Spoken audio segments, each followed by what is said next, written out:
Assalamualaikum warahmatullahi wabarakatuh. Kita akan lanjutkan pembahasan database design Oracle kita.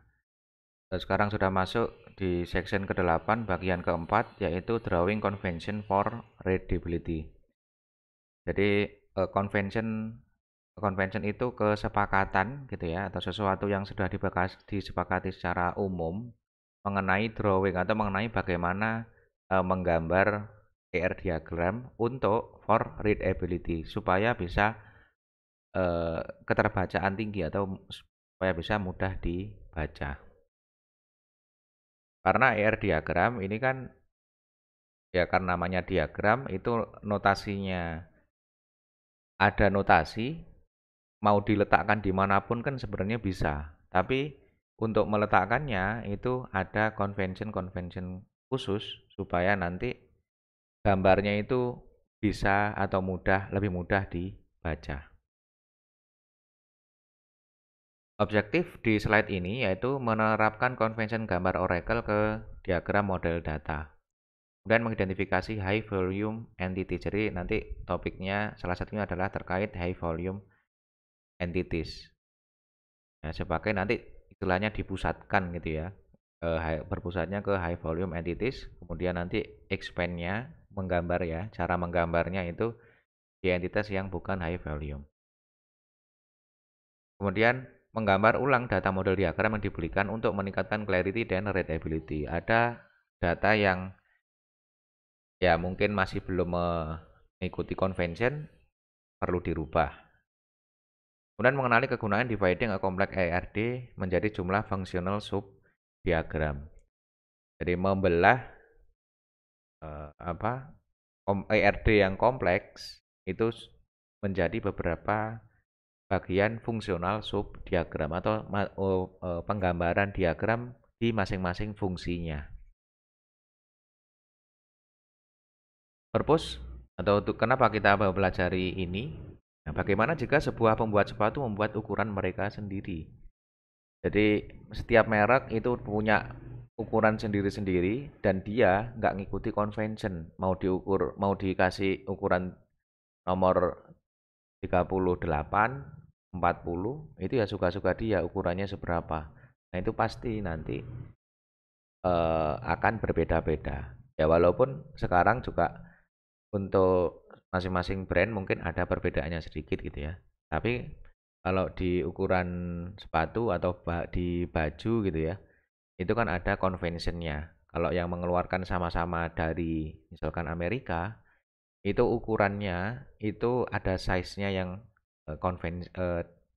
convention-nya berapa ya.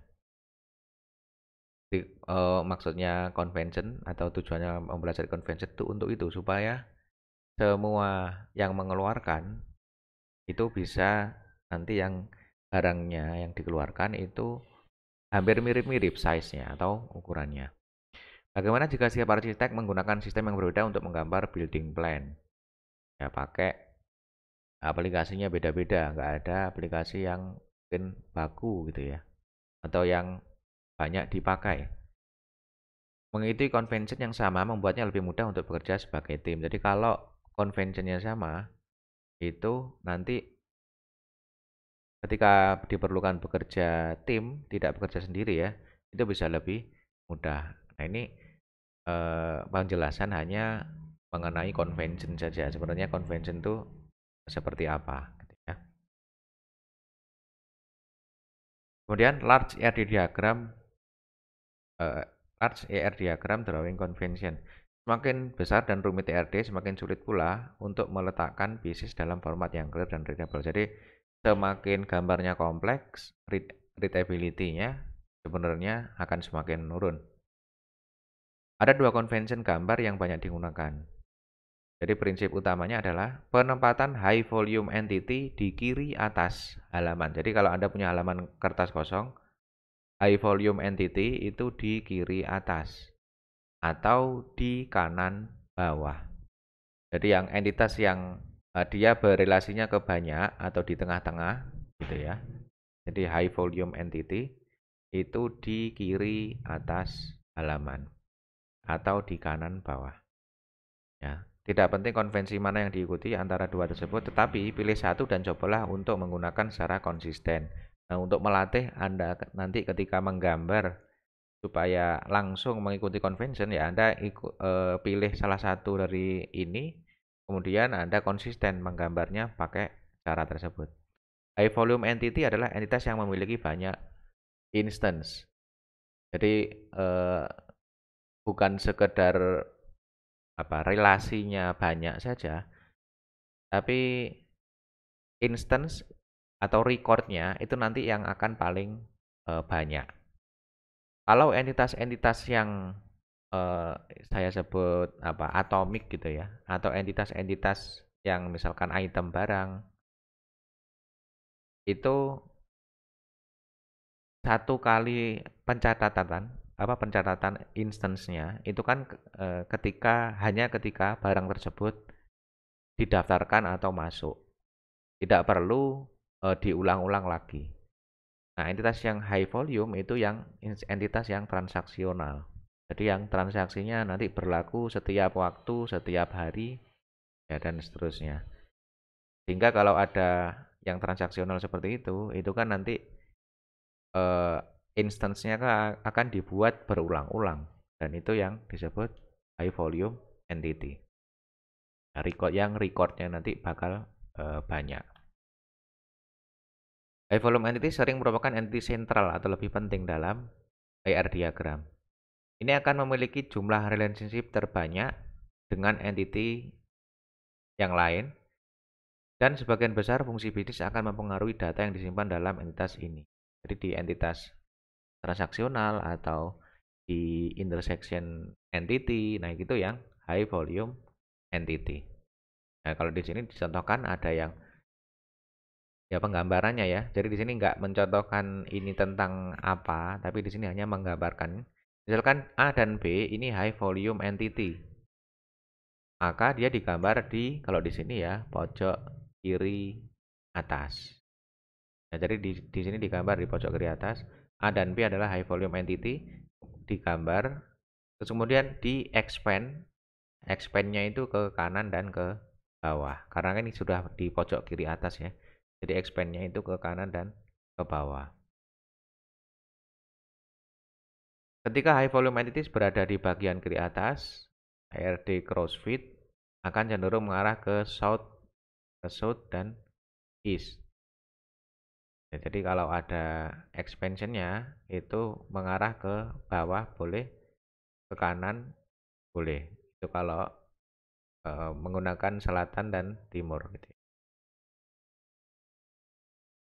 Ketika high volume entities berada di bagian kanan bawah ERD, crossfit akan cenderung mengarah ke north dan west. Tapi kalau high volume entities-nya kan tadi convention-nya boleh diletakkan di kanan, pojok kanan bawah, maka nanti kalau expand-nya mau di-expand itu mengarah ke utara dan barat ya, ke atas dan ke kiri.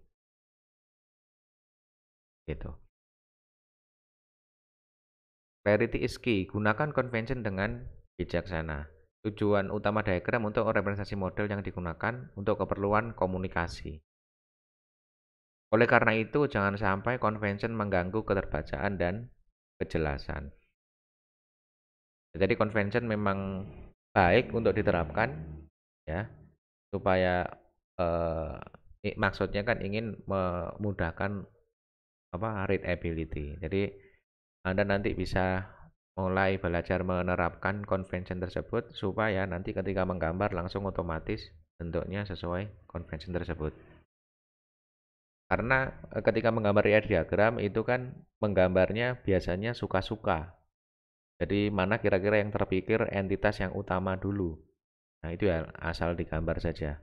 Tapi kalau mengikuti convention kan ya nanti harus ditata yang ada di pojok kanan bawah atau kiri atas. Seringkali terjadi campuran convention tergantung pada ruang tersedia dan preferensi Anda. Bisa dikombinasikan. Kemudian clarity dan readability adalah kriteria utama. Untuk clarity dan readability ini ada hal-hal lain. Hindari garis relationship yang saling melintasi. Jadi jangan sampai diupayakan garis satu dengan garis yang lain itu jangan saling bertumpukan. Kemudian hindari entity yang overlap. Jadi jangan sampai entitas satu beririsan dengan entitas yang lain. Kemudian hindari garis relationship yang melintasi entity. Jangan sampai juga garis itu melintasi entity. Jadi saling melintasi garis satu dan yang lain juga nggak bagus. Melintasi entity juga tidak bagus. Gunakan banyak white space. Jadi semakin banyak area putih di dalam diagram itu semakin baik. Split ERD yang lebih besar menjadi subdiagram yang lebih kecil jika diperlukan. Oke, jadi white space di sini tadi ya. Readability membutuhkan ruang dan tergantung taste. Penggunaan white space membantu clarity dari RD. Nah, jadi di sini prinsipnya kalau ada white space-nya ini bisa membantu clarity. Contoh, ini diagram yang sama antara yang kiri dan yang atas. Tapi di sini sudah dikasih tengah-tengahnya ada dikasih white space atau area kosong. Nah, ini bisa lebih dipahami gitu ya atau bisa lebih mudah dibaca. Terbacaannya lebih tinggi daripada yang di sini. Di sini tadi saring bertumbukan. Relasinya mengiris entitas ya. Ada relasi yang mengiris relasi yang lain. Nah, ini tidak baik secara readability. Jadi dibuat white space-nya di sini di tengah-tengah gitu ya. Ya, kalau Anda mungkin menggambar ER diagram itu kan gambarnya bisa 2 kali.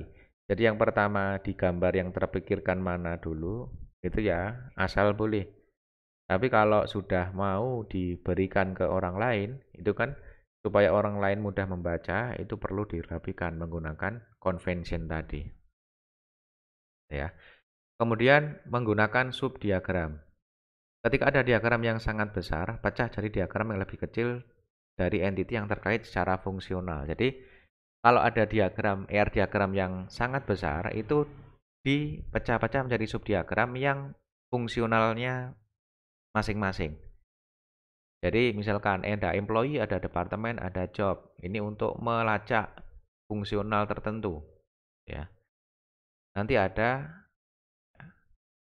location, ada country, ada region. Ini subdiagram yang melacak tertentu. Dapat digunakan subdiagram yang lebih kecil untuk representasi ke beberapa grup. Masih penting menggambar diagram besar yang menunjukkan seluruh gambar. Jadi tetap harus digambar diagram yang besar. Ya, tapi subdiagram sesuai fungsinya itu juga bisa digambar. Untuk ketika Anda mau menjelaskan ke bagian tertentu dari tim gitu ya, yang dimana dia yang dibutuhkan tuh hanya subdiagram ini saja, ya sudah yang dijelaskan yang ini saja. Nanti ini digambarkan, ini merupakan bagian dari diagram yang besar tadi gitu ya. Mungkin ada relationship antara entitas dalam berbagai submodel dan ini harus diwakili di suatu tempat. Jadi yang di subdiagram ini yang mengaitkan dengan diagram yang besar itu entitas yang mana itu juga perlu ditandai. Juga dikasih tanda. Begitu. Karena kalau misalkan dilihat di sini, ini yang location, country, dan region, ini yang terkait ke entitas yang lain kan kira-kira yang location, yang country dan yang region ini kan hanya terkaitnya ke location kan gitu ya. Jadi nanti location terkait dengan yang lain itu juga perlu digambarkan. Mungkin menggunakan ya, garis relasi tanpa entitas seperti yang tadi sudah ditampilkan di slide gitu ya. Nah, di sini Anda sudah belajar mengenai high volume entity, kemudian ada white space. Kemudian di slide ini Anda telah menerapkan convention gambar Oracle ke diagram model data, kemudian mengidentifikasi high volume entities, dan menempatkannya sesuai convention ya. Menggambar ulang data model diagram, kemudian mengenali kegunaan dividing a complex ERD menjadi sejumlah functional subdiagram. Slide ini mungkin saya cukupkan sekian, mudah-mudahan penjelasan saya bermanfaat. Saya akhiri, Assalamualaikum warahmatullahi wabarakatuh.